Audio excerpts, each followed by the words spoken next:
Hey everyone, Alpha Eagle here again. Welcome back to my channel. Hope you're all doing well, and may God bless you all. In this video, we'll be talking about the Barbie movie and the controversial take that EVS had on it. Just to let you know, I have not seen the movie and have no interest in seeing it, and that's because I'm not gay and I don't have daughters. Anyway, Ethan Van Sciver got some backlash for his take on the movie. I myself was confused by his take on it, and I'm still confused. So, EVS went on Aydin Paladin and Spoon's channel Broken Crown to discuss his take, and that's the stream we'll be going over today. Their stream was titled, "It Will Never Be Ken Enough." Their conversation went for about an hour and a half, so I, of course, edited it down to what I felt was the key points, and I'll put a link to the entire stream in the description for context. Now, as usual, I have nothing against EVS, Aydin Paladin, or Spoon. In fact, I like all three of them, and I recommend subscribing to all three of them if you haven't already. And I'll put a link to their channels in the description so you can sub to them. Anyway, let's begin. Join us tonight. He's more offensive than I am.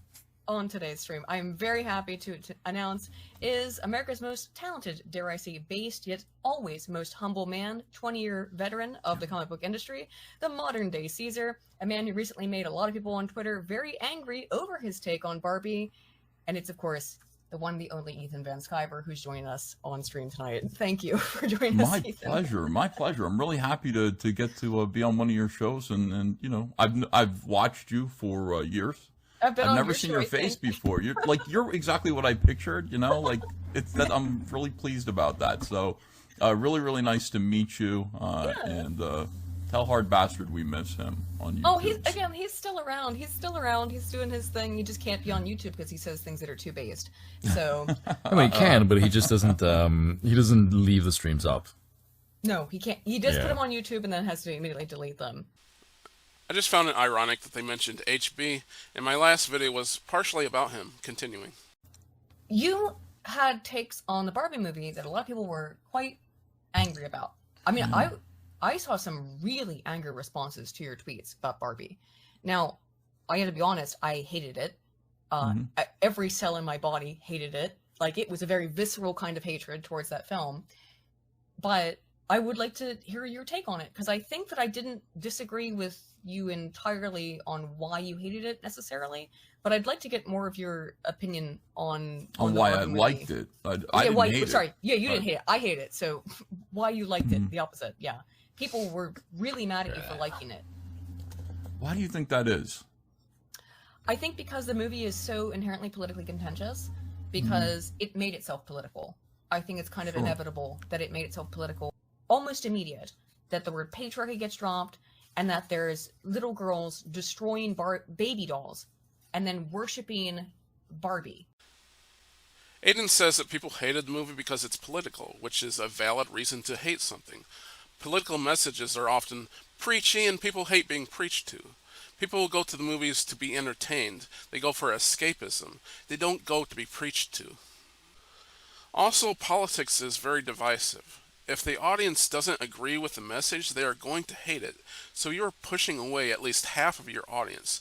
I know if I just hear the word patriarchy, I'm going to roll my eyes in disgust. Continuing. Its advertising was not political, actually. And now, in fact, what I've seen is there's all these articles that have come out that have said we did that marketing on purpose to basically get people into seats in the theaters, really to get children into the seats. And I think we should all also be very well aware and very clear, Barbie is not a film for children. It's PG-13 for a reason. Children absolutely, I think, should not go to it. However, it's a film called Barbie. Aydin is absolutely right. This film was marketed towards children, specifically young girls, when it clearly wasn't made for children. And I would say that that's the most sinister, insidious, and downright evil thing regarding this movie.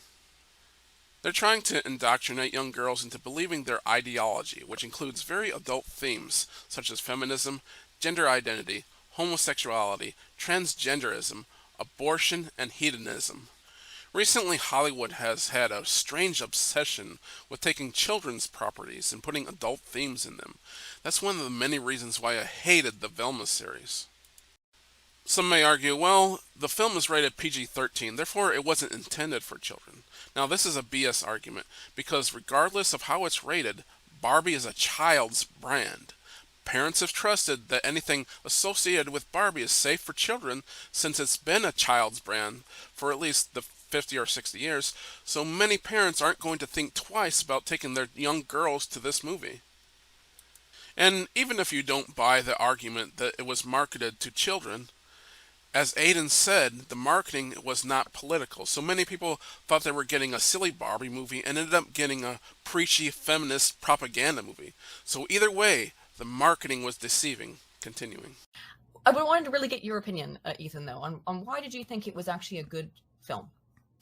Well, first of all, let's just establish the idea that it's possible to reject the message of a film, okay, and still say this was a nice piece of work. It was a smart film. Mm-hmm. So that's where I'm coming from. I know that I don't buy into a lot of the surface level messaging of Barbie.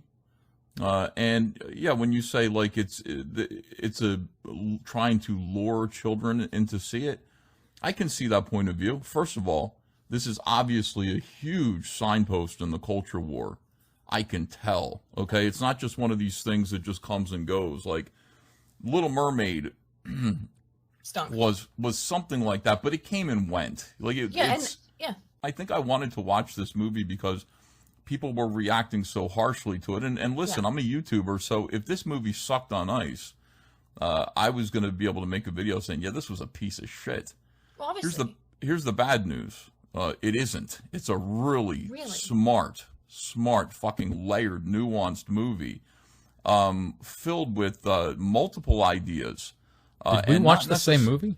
Yeah, yes. I truly feel like we didn't watch the same film. Okay, I'm admittedly a bit confused at what Ethan is saying here, but I'm going to try to make some sense out of it for myself. It all depends on how you define good movie. When I say that a movie is good, I usually mean that I personally liked it, and that it's a type of movie that I would buy on Blu-ray or DVD. It's a movie that I will watch over and over again, and each time I watch it, I enjoy it, and I watch it with a smile on my face. Now, that's how I define good movie, but I don't think that's how Ethan is defining it here. I don't want to put words in his mouth, but I think he's defining good movie as more how I would define a well-made movie or a quality movie. I can say that a movie is technically well-made, but that doesn't mean that I like it or I think it's good. Like a movie can have good cinematography, good music, be a well-written, clever movie, so in that manner it's technically well-made, but I can still not like it because of its subject matter or message or whatever. If Ethan is watching, I'd like to know, is that what he meant? Am I close at all? Because I'm genuinely confused at what he meant.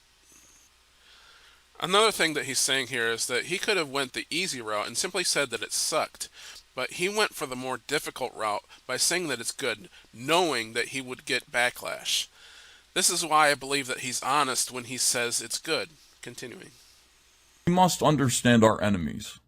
Yes, because underestimating them, thinking they're just stupid, thinking that what they're saying isn't resonating with anybody and all this stuff is not a good idea in the culture war. We must actually understand what they're trying to say and be able to talk about what they're trying to say in order to counter their message. Those of us who are looking at a movie like this, which is highly effective and is good, and dismissing it as garbage and not trying to understand the message, are going to fail. So that's why it's important that, we talk about this so that people understand what this movie's trying to say, because this is going to lead to a lot of other movies, a lot of other messaging. So that's my message. I guess I would say to my fellow conservatives who are in this space, who are, into pop culture like I am and into the culture war. See, that it's easy to dismiss a lot of this stuff because it is shit. Marvel Comics, SJW, Marvel sucks. It's not hard to just go, this is garbage because it's not very well thought out. The people that work at Marvel are pretty stupid, and none of these ideas are worth considering. But then they do this, and then you go, oh, fuck. This is actually a really, really thoughtful piece of work that needs to be understood if it's ever going to be refuted. And that's what I feel I've done. I'm on your side, and it's a good movie. They did a good job. So let's I respect that, disagree. and then hit them. Okay, let's respect that and hit them twice as hard with something better. There are a lot of people in this space who are creators, and you're on notice. I think this is the most important thing that EVS said in this stream. Know thy enemy. And in the culture war, it's the SJWs. We must understand how they think and understand the messages in their media and propaganda. And don't underestimate them. It's easy to dismiss them as dumb and uncreative, which many of them are, but some are intelligent and capable of making quality, well-made products. And we have to acknowledge when they make a quality product and can't say that it's garbage simply because we disagree with its message. And most importantly, if we hope to compete with them and win the culture war, our product has to be better than theirs. In other words, we have to build a better mousetrap. We can't simply make a product that has an alternative message. Our product has to be better than theirs. Our art has to be better. Our writing has to be better. Our music has to be better. Everything has to be better. We can't just say that our message is better. That's not good enough. To win the culture war, our culture, our product, has to be the best. Because at the end of the day, culture is the products that we make. Our mousetraps have to be the best. We are the capitalists, and we have to be better at capitalism than the communists. Anyway, that's about it for this video. I'm Alpha Eagle. God bless you for watching. God bless America. And I pray that we win this culture war.